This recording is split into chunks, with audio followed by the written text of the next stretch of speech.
In the book, it's not mirrored. It's quite a different feel to it, and Stuart felt very strongly that it should be mirrored, and so we discussed it for a while, because obviously to shoot in a mirrored room is not the easiest of environments to be in and not give away the fact that there's a camera crew and 20 people standing behind the camera, even though the rest of the crew are outside. And so, and it also presented great lighting challenges, because David Yates wanted a lot of fluidity with the camera, a lot of movement with the camera. Which meant, especially with the mirrors, you're accentuating the problem really. But there's no room, if you're doing a 360, there's no room to have freestanding lights in the set. So it presented a big job to Slavomir, to Slavik, our DOP, which took a lot of light, but looked fantastic, I think, in the end. Obviously, it's David Yates's vision of the film, with a bit of input from David Heyman and I, and the individual heads of department, but all of which would come to nothing without the army of people that work behind the scenes and largely, never get the credit they deserve, because there's just too many for the public to get to know. This film, for me, is the most emotional of the films. And it feels very real, and that was one of the reasons why we hired David Yates to you look at his films and they all have an emotional center, and they all feel very truthful and very grounded.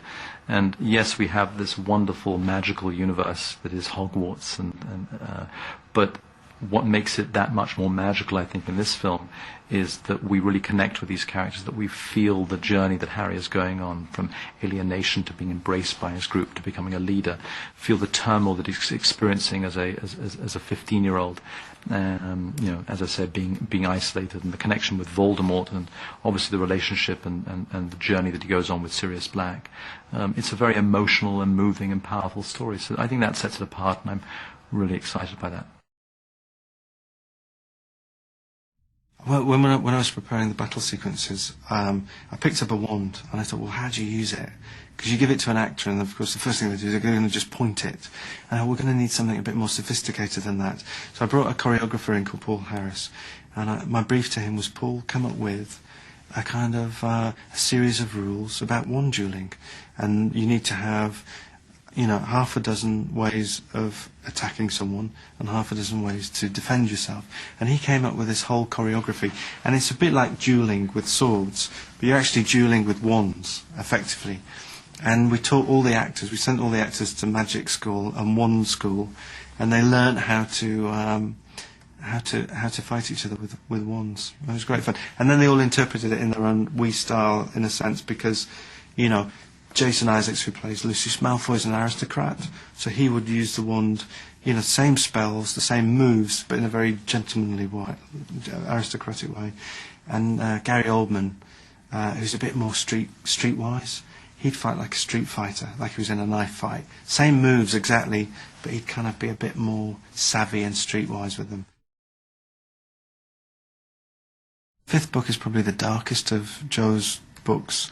And I love the fact that she can do that. She can take this really popular series, and she can certainly take you into some quite provocative territory. And I wanted it, I suppose, and I said to the producers before I started, if I do this, I would love it to feel in the moment, to be very emotional, to be quite visceral, to feel like it's got some truth about what it feels like to be growing up when you're struggling with your identity and you're struggling with authority. And they said, that's great, because that's all what the book's about. We want all of that. So I tried to bring a kind of modernity to the series, and a kind of emotional, and a sense of emotion, and a sense of intensity. Technology is advancing all the time. We had some really cutting-edge visual effects in this movie. There was a special kind of software, facial capture, which allowed us to create Grawp, who's a 16-foot giant. And Grawp's a kind of adolescent, sort of an adolescent, a big baby really, Hagrid's half-brother. And we used this cutting-edge technology to create him. Well, new director, David Yates. He definitely put a different spin on the whole thing. He he really pushed us, which was nice, because otherwise you get a bit complacent.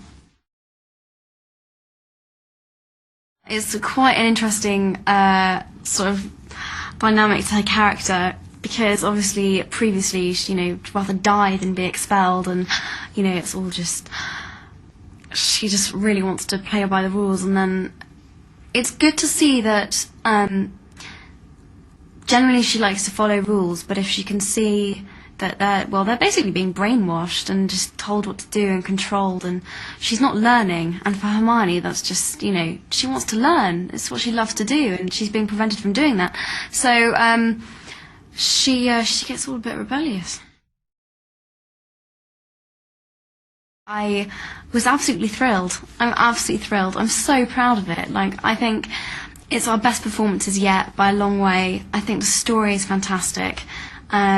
I think it's just darker, more mature, complex, genuine. Yeah, what can I say? I'm really, really happy with it. If anything, she's got worse. And she really is barking. She's a sadist. She loves her Crucio curse. Probably she's just become further out of touch with reality. But she can't wait to get out and help Voldemort in his plight. If anything, she's got worse. And she really is barking. She's a sadist. She loves her Crucio curse. Probably she's just become further out of touch with reality. But she can't wait to get out and help Voldemort in his plight. Well, I think that they're more interesting than playing the Norm. They're just people that I'd like to be. They appeal to me, they interest me, they fascinate me. I'm always drawn to people who are odd, or just different, I guess. Playing the Norm is never that, doesn't necessarily attract me.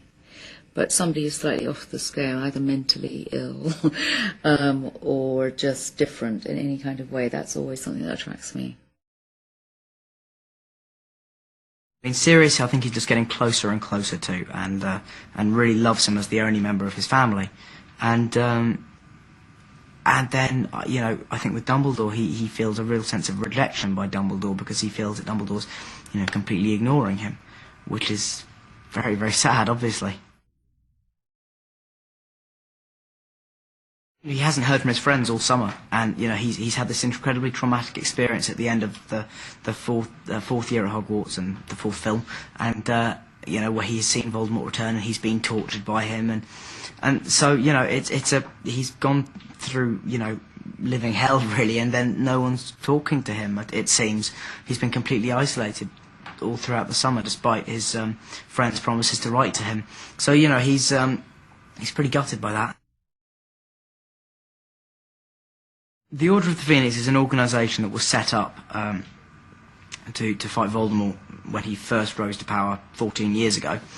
And, to Harry it means a lot, because not only is it obviously something, a really good movement, but also he wants to be involved in it because, of course, his parents were key members of the Order of the Phoenix before they died.